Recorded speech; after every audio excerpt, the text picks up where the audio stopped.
de Deus, sabe, nós encontramos muitas doutrinas da mesma. Por exemplo, a doutrina da volta de Jesus.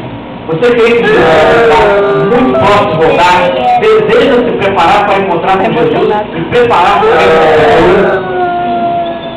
Uma outra doutrina que temos dentro da palavra de Deus, sabe, é a seguinte: o sábado.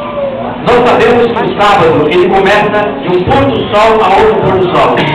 Sabe, você se compromete diante de Deus, diante aqui da nossa irmandade, ser fiel na guarda do santo sábado, de um pôr do sol a outro pôr do sol. Mais uma pergunta. Sabe, essa igreja é uma igreja mundial. E para a manutenção dessa igreja, existem apenas duas maneiras: nós devolvermos nossos dízimos e darmos também as nossas ofertas. As nossas ofertas, elas ficam aqui na igreja e ajudam na melhoria da igreja, na manutenção da igreja. Eu sei que você ainda não trabalha, mas provavelmente talvez você até ganhe algum dinheiro, a mamãe, o papai te deu algum dinheiro.